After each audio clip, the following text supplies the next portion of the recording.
Different's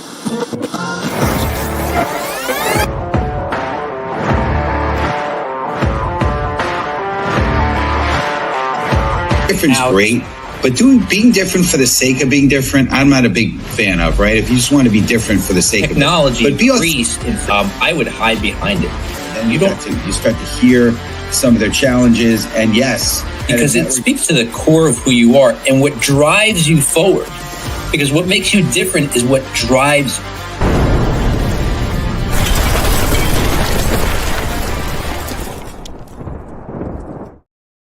What is up, everyone? Welcome to the Master Connector Show. I'm your co-host, Rob Genovese, and we're coming at you every single Wednesday, 1 p.m. Eastern Time. We hope you are not missing a single episode. We want you to do this. Go to masterconnector.show if you want to see what's coming up, because I'm going to tell you, we have some amazing, amazing people to talk to help you learn, to help you level up, to help you acquire the skills via their experience, their stories. I mean, phenomenal people who've been down the road. And if you're looking to, further your opportunities, achieve more success, we just want to connect you with people who have already done it. Steve and I, we go back 26, 27 years. We're two former shy guys, two introverts who became connectors in order to be able to, again, further our opportunities. We went in business for ourselves. I came out of 25 years plus of corporate, went out on my own. And there's one thing I learned: if you are not able to connect with people, build relationships with people, bring them to your side, to your way of thinking, you just can't make it. And look, this is not stuff we're taught in school, that is for sure. All the greatest skills are taught by those out there making it happen. We've got a great show for you today. Again, go to masterconnector.show.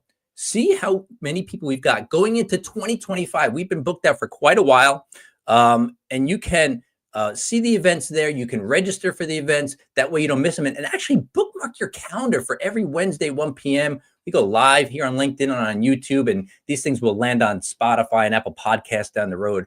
But listen, I want to bring him up. He's my friend for 26 years. We've been through business together. We've been through training together. We had similar mentors, some of the same mentors. We've learned a lot. And I'm going to say I was clueless. I think Steve had a leg up. But we both come a long way to what we're doing today, and we're just excited to share our experiences and some of our connections with you. So help me bring him to the show, the Master Connector, Mr. Steve Spiro. What's up, Steve? What's up, Robbie G? Listen, the only leg up might have been the fact that I could do karate and I could throw a roundhouse kick to somebody's head. That's about the only leg up I think I might have had. Leg up. Yes, exactly. But I appreciate it. Listen, it's been a crazy journey, and the journey is just starting, because I love the fact, the new phase of being able to build this, our community together and build the Master Connector Show. This has been fun, and just appreciate the partnership, the friendship, and collaborating with you. So appreciate you big time. But what's going on, friends? Steve Spear, the Master Connector, coming at you live and direct. Listen, have you ever thought about being a speaker or found yourself speaking in front of small groups? Well, if you have, this episode will truly help you. Today, we're going to learn that speaking with Spark is about more than just delivering information. It's about creating moments that inspire and move people into action, right? Knowledge is great, but knowledge is not good without action. You need to take action, right? And so a good speaker and communicator understands that words have the power to build bridges, solve problems, and ignite change, right? Words are seeds. Words are there. There's so many things we hear about. Words can really affect your neural linguistics and all these crazy things that you hear about these days, which is so valid. But today we're going to hear how improvisation is an essential skill in speaking, because life doesn't always follow a script, right? And neither do the best connections. It's so true, right? I mean, things go differently, and we've had a lot of those situations here on the show as well, right? It allows you to remain present and adapt to the room's energy and engage your audience in a way that feels natural and dynamic, right? To stand out as a speaker, you need more than just polished words. You need a message that it's uniquely yours and resonates deeply with the audience. And authenticity is the greatest asset, because audiences connect most with someone who is real and relatable and vulnerable. That's why one of the 4 pillars of the show is being authentic, because it's so true. And it's allowed me to build tremendous connections and I've become absolutely powerfully confident because of being authentic, right? I've learned that confidence plays a huge role in speaking with spark as your audience. It gives your audience permission to trust and believe in your message. When you combine passion, presence, and purpose in your delivery, you can create a spark that's impossible to ignore. And I love speaking about this on stage because it helps others find their voice and ignite their own spark in one of the greatest gifts of connection. And that's what, to me, it's all about, why we have the Master Connector Show. So if you're ready to have our incredible guest be brought up here, type in the comments, hashtag let's go. And Robbie G, I'll turn it to you, sir. All right. Thanks, Steve. Like I said, we have amazing guests. I'm excited, really excited for today because we have a guest here who, based on her work, it's something that I thought of a long time ago to put into my ability to talk to people because I was scared. I was paralyzed with fear. And she's going to talk about some things that she does to help people do it. But listen, Meridith Grundei, founder of Grundei Coaching, is a creative doer, mom, and entrepreneur with an MFA in performance. With over a decade of experience leading communication training, and as a former instructor at the Second City, she brings a unique blend of expertise to her work. Meridith leads workshops and delivers talks globally as a public speaking and presentation coach, working with prominent industry leaders and educational institutions such as Amazon, AWS, Panasonic, Pfizer, Merck, Stanford University, Mercer, and the CU Leeds School of Business. Her private clients include CEOs and leaders from organizations like Google, BKV Corporation, Edward Jones, and Integrated Partners. Those who work with her are guaranteed results with a whole lot of serious fun. Please welcome to the show, Meridith Grundei. Hey, what's up, Meridith? Yay, thank you. Wow, what an introduction from beginning until now. That was awesome. Thank you for having me. Thank you for coming. We appreciate you being here. Most of our guests say, hey, can I take Rob G back home with me? And because he does a great job of introducing. So appreciate you, Rob G, and great having you on the show, Meridith. Thank you. I want to say a special welcome to Omar, who's joining us today. Hello, Omar. And our incredible community member, Yolanda Chin, who just so loyal to the show, and she's saying hello, and she welcomes you as well, Meridith. So great having you on here.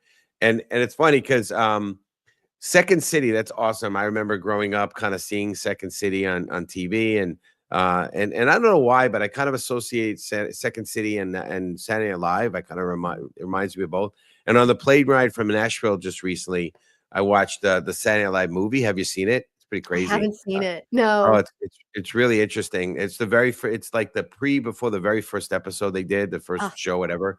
And it's some things I had no clue about was going on in the back end. But anyway, I digress here. But we want to dig into this. Today is not about Saturday Night Live or Second City per se, but it is about being about spark, and we're going to talk more about that spark, obviously energy and enthusiasm and so forth. So for you and your perspective and community, type in hashtag spark because we want to make sure that you're in here. We're LinkedIn participants, not LinkedIn lurkers. So get in the comments and make sure to connect with each other. We don't know you're here unless you're in the comments. It's not like the LinkedIn audio where you actually can see the people that are participating on audio. You can't tell on video.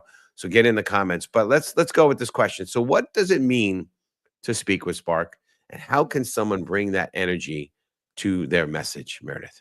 Oh, good question. Well, you touched upon the word authenticity, and we hear that word a lot. It gets thrown around a lot. And so for me, it's about really defining, okay, what is authenticity? For me, my definition is bringing your best spirit forward and doing it in a way that's in alignment with how you want to be seen and how you want to show up so that you can be in better service of the people in your audience through your messaging. And so in order to develop that spark, though, there's a lot of things that you need to be doing in order to be able to ignite that spark when you're on stage. So how do you practice? How are you tuning up your instruments, like your voice and your breath and your physicality? How are you telling your story? Are you simplifying your messaging so that people can stay with you as you're sharing your story? Are you doing things unique that are different to you and the way that you go about delivering your material and not just modeling after what everybody else has been doing? So it's a lot of those things, and all of them at the very end of the day have to do with how your audience is receiving and best being served. Love it. You know, I gotta jump in there for a second, because when I hear spark, you know, when you say spark, Yeah. immediately I thought about, you know, times when I have been on stage myself speaking, you know, in person, like live on stage, and there's an energy there. Mhm. And I've seen a lot of people speak over the years, and I see people who go up there and they talk to the Yeah. audience. They're professional, they're polished, they speak very eloquently, and it feels robotic. Mhm. I couldn't do that because I'm not a trained speaker. The only thing I could do is, when you say spark, I think be yourself. Like, if you could bring yourself, is that kind of what you're talking about? Yeah, I think it's very much what I'm talking about is being yourself, but it's also I'm there's a performative element to it, right? There's still a connection that you have to be making with that audience. There's that heart-centered connection. You can feel it when you're up there. It becomes conversational. Even if your audience isn't saying something in return, you can feel the give and take because you're in tune with it. So some people have it naturally, and then some people I feel they need to develop that over time. That's where the training piece comes in. That's why improv, I feel, is a great tool to help guide people in that direction. You're on mute, Steve. Thank you. So talk about preparation and professionalism, right? You know, I love the fact that you're talking about two things that almost can be considered opposite, right? Preparation as well as also improvisation, right? Mhm, But they do connect, right? And mhm. and I love also about the enthusiasm piece. You know, Rob knows me for a very long time, like he said, and I am a very low key guy by nature, and I've had to on purpose bring up that energy, right? And a lot of times that's why I proclaim Steve Spiel the master connector, because I'm literally bringing in the energy for myself. It's not Mhm. necessarily for the audience; it's myself, just to bring it up, and I have to purposely do that. But anyway, so valuable what you're talking about. So I want to speak about this here. So hashtag or importance community. Let's get that next. And so not everyone watching this. And by the way, I gotta say, Omar, happy to have you on here. It looks like he was a part of Russ Hedges' community, and I love Russ as my man. So appreciate you. And then April, great to have you on the show. I don't know, I've seen you on here before, but I know April through networking. She's an incredible lady.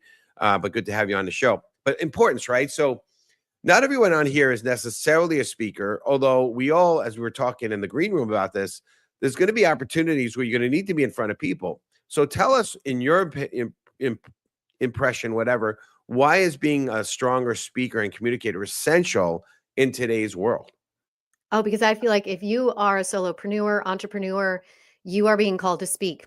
And if you haven't been called to speak yet and you have a business, you will be called to speak. And for me, speaking is not just standing on a stage or delivering a presentation virtually. It's also going to networking events. It's being able to ask those open-ended questions, pull on the thread a little bit, get to know the person that you're meeting for the first time and how maybe you might be able to connect them with another person in that room. It's really about showing up on video. Social media is now calling us more and more to show up. And the reason being is because we it's effective because we get to see you. We get to see how you think and how you come across and how you come across verbally and non-verbally. So it's very important, I feel, in today's landscape that you know how to speak.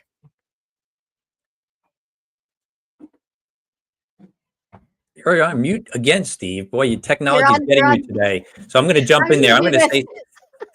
say, you're on mute, Steve. I'm going to jump in there and I'm going to say this. Yeah.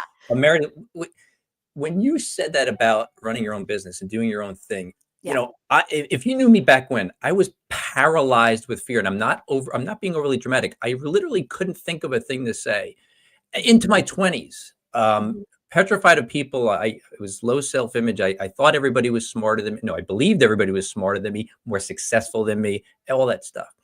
And when I went into business for myself and I started to overcome some of that fear, one of the things I did, maybe this can help people out there. Mhm. I read a lot of books. I listened to a lot of speakers. I did practice some speaking in front of small rooms. Steve and I both did. That's how we started out. But when I went into networking, when you talk about you've got to be able to talk about your business, I went into networking. I would go into rooms where I knew not a single person, and that can be very scary, especially if you're there to kind of make an impact in the room and meet some people. But the person who stands in the corner at a business network meeting is not getting any business. This is not a party, right? You go in there with intention. I made myself a promise that whenever I went, whenever they asked a question or asked people or anything, I vowed to myself my hand would shoot up in the air, even if I had nothing to say. So they would say, they would talk about something and they'd be like, does anybody have any response to that? I would shoot my hand up and they'd be like, yes, new guy, right? I didn't even know who I was. I'm like, yeah, my name's Rob Genovese. And I would say something, and something always came out. And you know what? It made a difference, not just in my confidence, but people got to know who I was, and they would come up to me afterwards and be like, about what you said, I wanted to ask you about that. And it led to other things. So I appreciate you saying that about, running your business. You have to be able to do that. You have to. And I love what you just shared there, Rob, because you just demonstrated a yes and moment, right? So we learn about those two words in improv, yes and. You build upon something. You yes anded the opportunity, and then you opened up your mouth and something came out and people noticed it, right? And so I feel like that sometimes taking those baby steps is the first thing that we can start doing is, okay, how can I just yes and this moment and give that gift to myself and ultimately to everybody else? I read a lot of books and I can't even remember. I'll have to go back and look at what book it was, but I was reading a book on communication and speaking, and it talked about improvisation.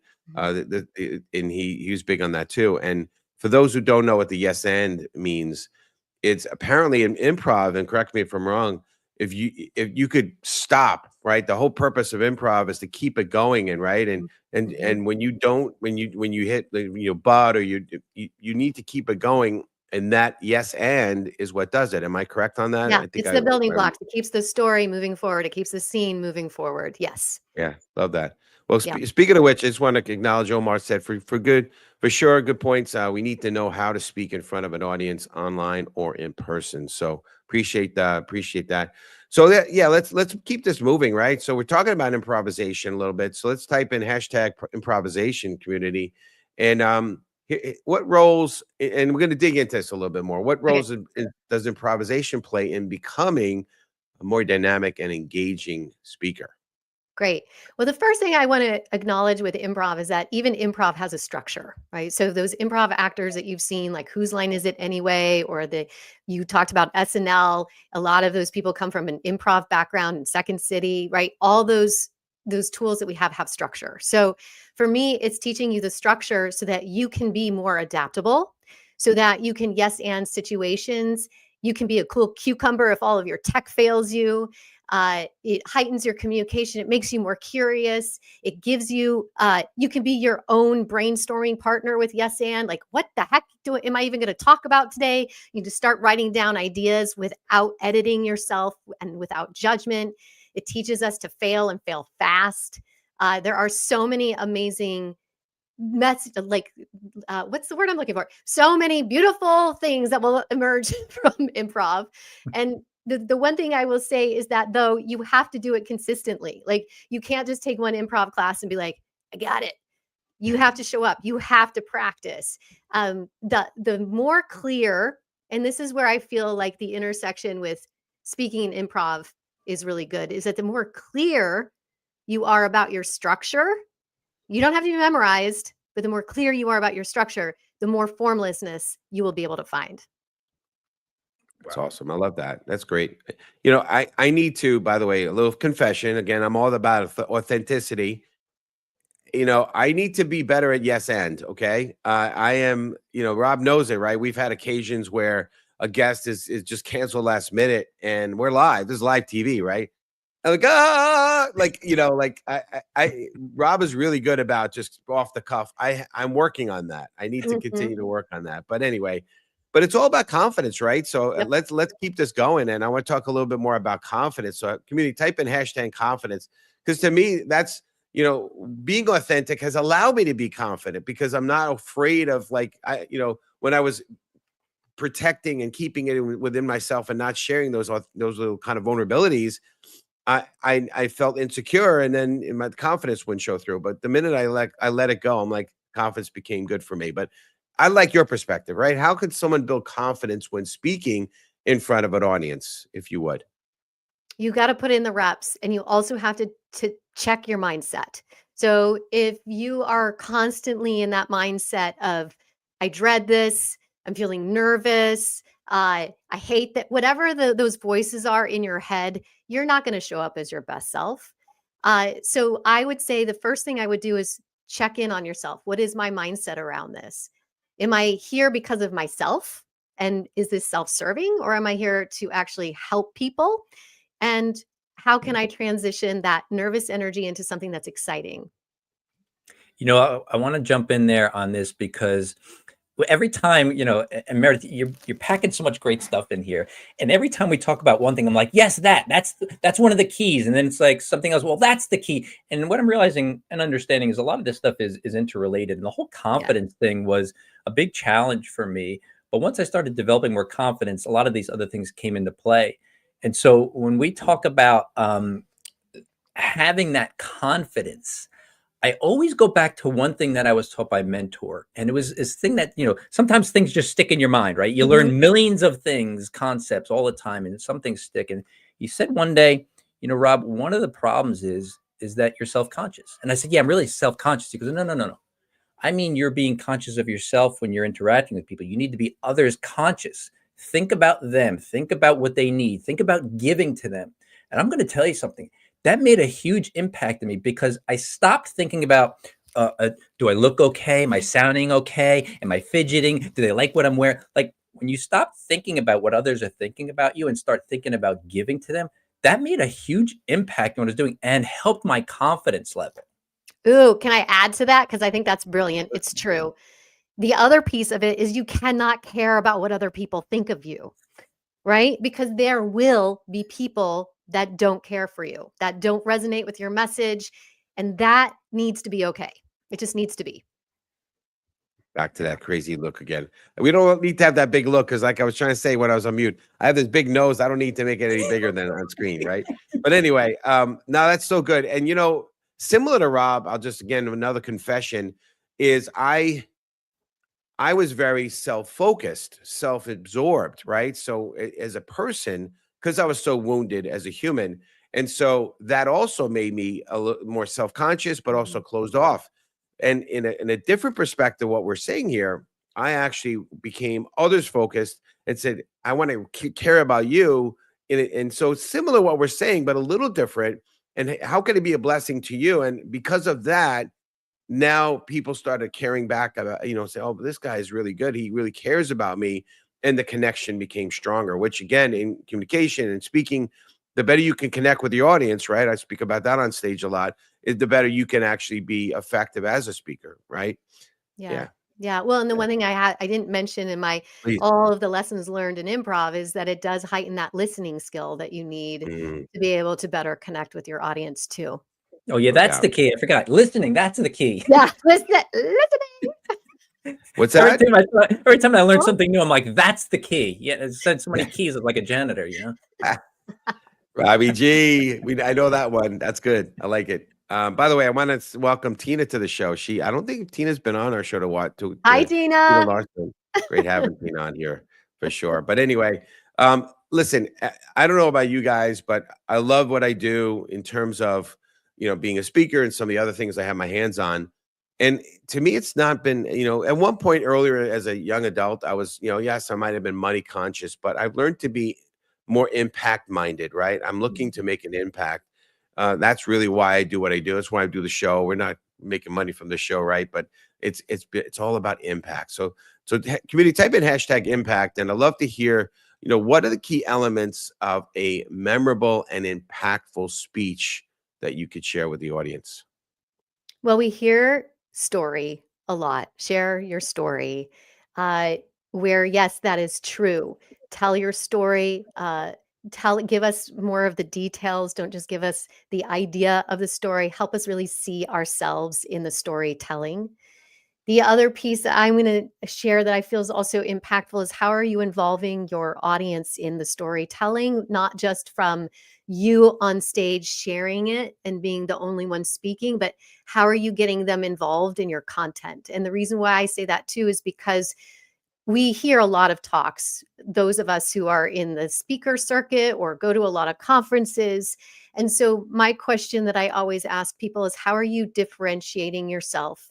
And how are you involving all learners within your audience? And so, yes, through story, anecdotal stories, being clear with a good hook, and also getting them interacting with each other and with your content. I love that you said differentiating, Meredith, because as a brander, I'm a brand strategist, and it's mostly about differentiation. And my journey, a little bit, just to back up, like I said, I came out of 25 years plus in corporate managing creative teams. I'm a graphic designer by education. But when I started out my own business back in 15, it was a website and design company. And I was failing because I was blending in and I didn't understand it. I didn't set out to be a brand strategist. But when I started to, again, this is all a personal thing. Like, listen, everybody, it's a personal journey. Everything we talk about here always has to come back to us in developing and learning these skills.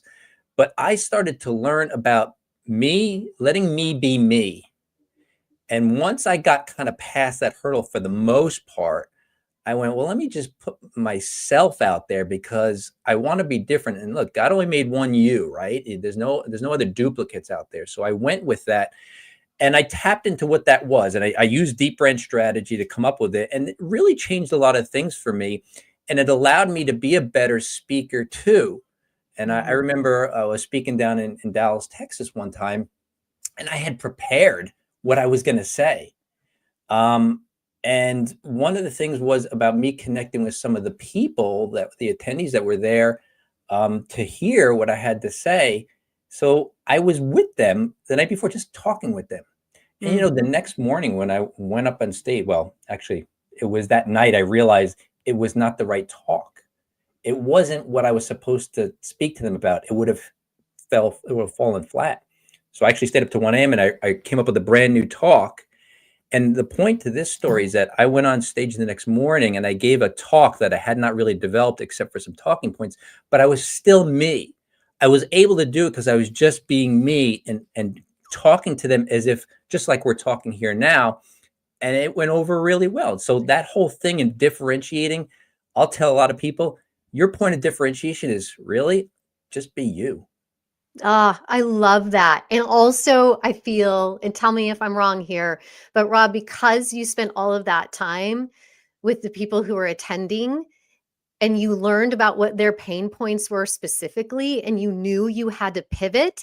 We talk about spark. I would imagine that created some spark for you, right? So that shifted things because it was coming from a place of care that made you confidently show up on that stage the next day because you're like, I have intentionally planned something to gift to you today. So that I feel like is an incredible spark. It felt very natural, honestly. Yeah. And that was the way, I know, look, I don't always know, you don't know how you come across the people necessarily, like if you made the impact that you wanted to, but I know if it feels natural and if it came from here and there was a connection with the people, then I've done my job. You've done your job. Anytime Also, go ahead, Steve. Sorry. No, go ahead, Meredith. Go ahead.